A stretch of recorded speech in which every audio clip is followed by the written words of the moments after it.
All right, guys, special treat today. I got Mike's from Mike's Retirement Journey. Mike's Philippine Retirement. That's right. And, we have known each other for a little while, and I guess it's been over a year or so, but we finally connected to do a video. So we are going to talk about how and why the Philippines, and in particular Dumaguete City, like what were we looking for, how did we choose this location, and more. Stick around.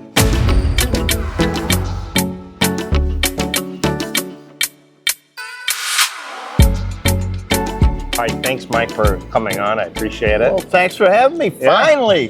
Been running into you off and on for over 2 years, but finally been able to sit down and talk. That's right. We do kind of have the same circle of friends, and we do kind of go into some of the same establishments. Yeah, you're a busy guy. I stay busy. I got a wife that nags me.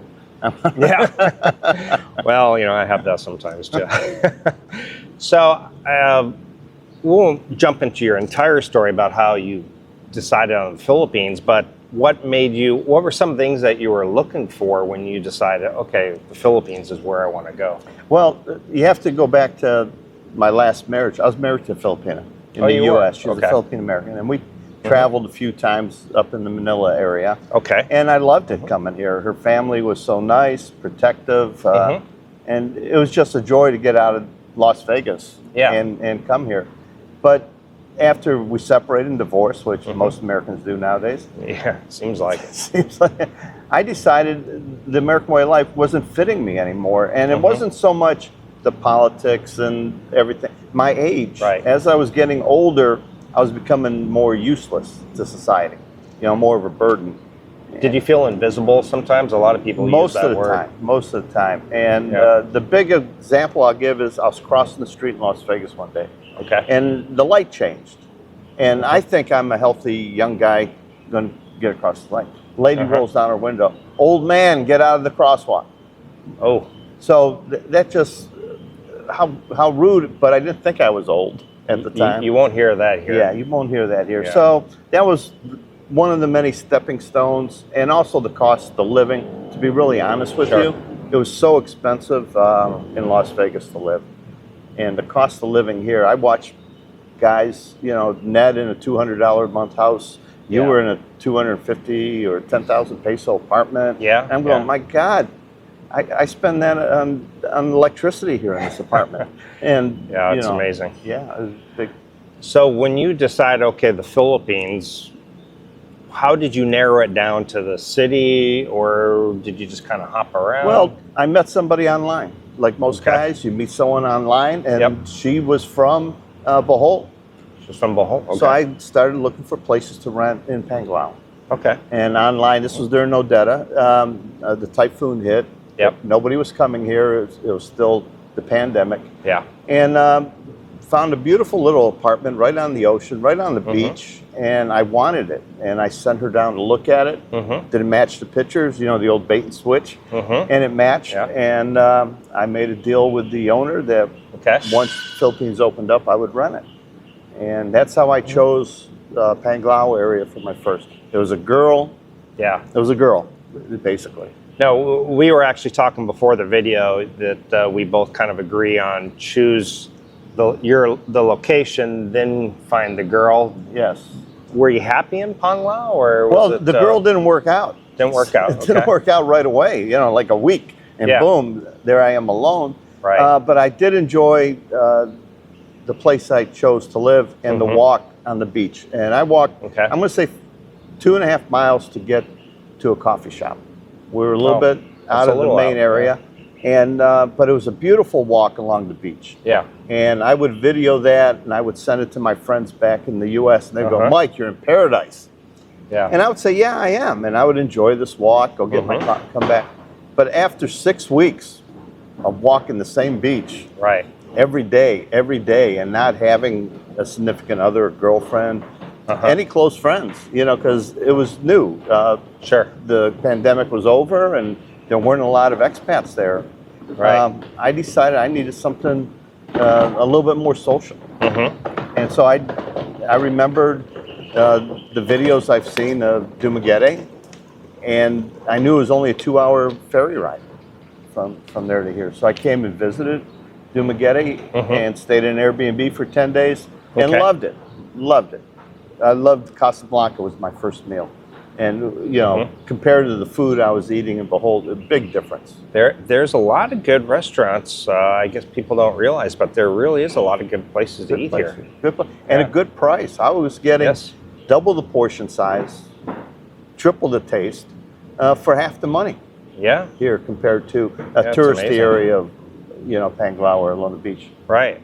Now, what were some of the things that's made you say, wow, this could be home? The cost was the biggest driving thing here. When I came here, because I'm paying the cost over in Panglao. Yeah. You know, 400 pesos for a chicken leg and a cup of rice and maybe a chopped carrot or something. Right. That was the meal. Here, 400 pesos, I was getting, they call it the English breakfast. Yeah.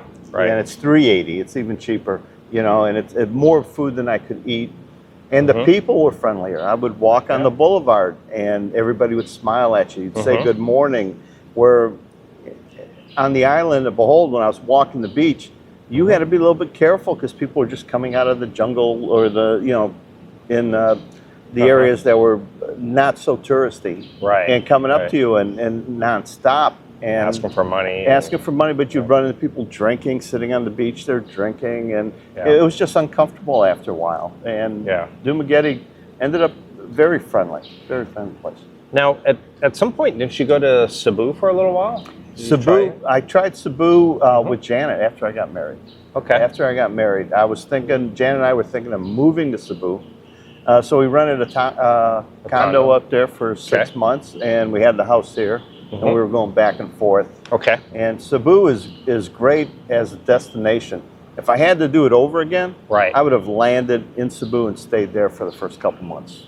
I always tell people that too. It's kind of like a soft landing, you know. It is. Easy to find people to talk to. Yes. Things are still familiar, so you don't have to go all the way out on the deep end food-wise. Right. Getting products you're unfamiliar with. Cabs, you know how to use a cab. They have them there. The Grab is a great app. Don't forget to get it to your Grab app if you're going to live in the big city. That's the downfall here, isn't it? Is there's no taxis per se. I had to hire a girl in Dumaguete to show me how to use the trike. Oh. I would ask for a trike, you know, they come by, you wave them down, they go, where are you going? And I didn't know the exact name where I'm going. Right. And they would just pull away. And they would just go on to their next customer. And so she had to show me, because in Behold, a trike was negotiated, and it was 300 or 400 or 500 pesos to go to the mall, go to the bus terminal or something. Where here, it's 15 pesos or 25 pesos to get on and get off. It's like self-usage. They stop, you get on, you click, you know, you hit the coin, let me off, and you pay. I don't find them sometimes to be all that honest with prices, though, when they see you. Unless you know kind of what the prices are. When I got the apartment up in Genoa, and I would go down to Robinson Shopping, and I would have my groceries. Yep. And I would ask for a trike. The guy would always say, well, this one, but you have to wait until it's full.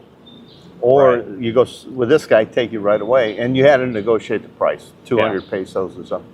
And, you know, in retrospect, it's $4. Sure. And when you first get here, $4 is just $4. $1 is just $1. It's nothing. Right. But it's a lot of money. Yeah. It's a lot of money here. And once I met Janet, and she showed me how to do it, it's 25 pesos to go from the mall up to our house. Yeah. And you got to share the trike with other people, but big deal. Yeah. You know. I kind of stand in the background. I let Maya negotiate, then I come up. I don't carry the money.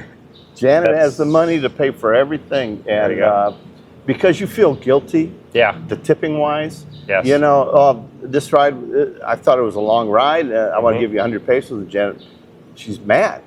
Yeah. She says it's only 40. And the same thing with the cabs in Cebu. It was the same thing. The fare would be, you know, like 110 pesos. And I would give them 200. Janet would just pull it top. And she said 120. You know, only 10 pesos at the end. Yeah. Yeah, you need someone to hold your hand. Maya will do that. If we're at a restaurant, I'll leave, like, for example, like an extra 100 or something, and she'll like grab it. grab the tip off the table and walk out. I'm like, did you just take the tip? She's like, yeah, that's too much. I didn't know this. Janet found this. A lot of these places now are charging the service charge for the tips. Yes, they are. And you don't see it on your bill. You know, you just see the Here, bill. for example. Yeah, 400 pesos. And then I would leave the, you know, my 10% or whatever tip I would leave. Right. Janet would look at, why are you tipping? They take already. And so that's right. You have to watch out for the peace of mind, charge. but also not to be foolish. You know, you want to be normal. You know, you don't want to flash money here. Right. And we're only talking a few pesos here, but you also don't want to be taken advantage of. And it's that feeling that you're taking advantage. It isn't the amount of money, but you just don't want to be taken advantage. It's that pride. And everybody should have that. You don't want to be taken advantage of. Right. Pay a fair price. I don't mind a couple pesos extra. Sure. Because of skin tax or whatever. But over excessive. Holding you hostage knowing that you have more money than that. Yeah, I agree. Now, is there anything in Cebu that you prefer or you miss? I mean, other like taxis, we said. Well, yeah, taxis to get around the city, but we stayed close to Isle Mall. Okay. And we stayed at Solanea condos right across the street. And I missed the Burger King, you know? Yeah. I didn't have a Burger King for 2 years, and then I had a Whopper. They have more modern restaurants there. They do, yeah. You know, it's just nicer. The Starbucks is nicer. It's just the terraces to walk around and have everything's nice. And there's so many foreigners. I'm not going to say so many that, you know, they overwhelm you, but at each coffee shop there might be a table, 2 or 3 guys. And if you want to sit down and join them, most of the time they'll say yes. Yeah. You know, can I join you guys? And you can get an idea of where to live. That's good. You know, maybe somebody knows a good landlord that has a condo for rent. Great place for information. Your visa issues, you know, or any kind of problem you have. You know, where to get a size 12 shoe. You know, if you need something. All these things.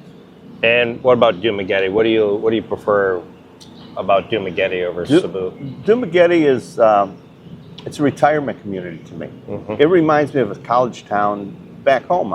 You know, maybe around Kent State or Penn State, where you have the universities here. You have that young crowd of university students who mind their own business. You know, they go to class, then they go to the coffee shops. They use the free Wi-Fi while they have a cup of coffee. But you also have this mix of older people here, not just expats. That's right. Older Filipinos. And it's a middle-class town now. It is not a poor city. A lot of Filipinos here have money. Yes. You go to the restaurants, and you'll see 95% are all Filipino. You also are starting to see some very nice cars on the road now, and most of them are Filipino. They are, and it's the first generation driving, so be careful. I know. That was actually one of the things that I really enjoyed on my recent trip back to the U.S. was driving. Really? Getting out of the airport, and all of a sudden it's 75 miles per hour. Wow. Versus here where you don't go more than 30, 35 at the most. Man, you're taking life in hands going 30 here. Oh, yeah, exactly. But, yeah, driving, you know, I haven't driven, and that's my fear. A lot of people say, Mike, are you going to get a car? Well, I haven't driven a car in 3 years. Yeah. And now I'm going to take one, and they don't have red lights, they don't have stop signs. Yes. On my motorbike, if I hit somebody, it's going to be a small hit. No one's really going to be hurt. Right. I hit somebody in the car. Except for yourself, maybe. Yeah, myself. But in a car, I worry about getting an accident, hurting somebody in a car. And so I'm going to stick with my motorbike for a while and knock on, well, we got glass, and knock on wood, that I can still ride for a few more years. Very good. Yeah, it's at some point you either have to go with the public transportation at some point in your life, or you either have Janet to learn how to drive. But that's, again, to your point of picking where to live. If you don't want to buy a car, maybe your finances won't let you buy a car. You know, they're not cheap. You know, a couple million pesos for a car, you know, even the cheapest ones. Yeah. And so you got to pick a place that has trike traffic coming by all the time. Or if you're a smaller guy, not too big, jeepney. Right. Where we decided to live now, I go right out the gate, and trike after trike is going by. So if I get a rainy day, or I'm going to go shopping, we're going to have a lot of bags, we just take the trike into town. It's easy. You have to choose where you live. Don't live way out in Zamboguita and say you're going to catch public transportation. That's a haul. That's a haul, yeah. Well, we've been going for a little while here, so Mike, I appreciate you being on the channel and giving us your insight about Cebu and Dumaguete and how you chose it. So appreciate it. Well, thank you. All right. Take care. Thanks, guys, for watching. We'll see you next time.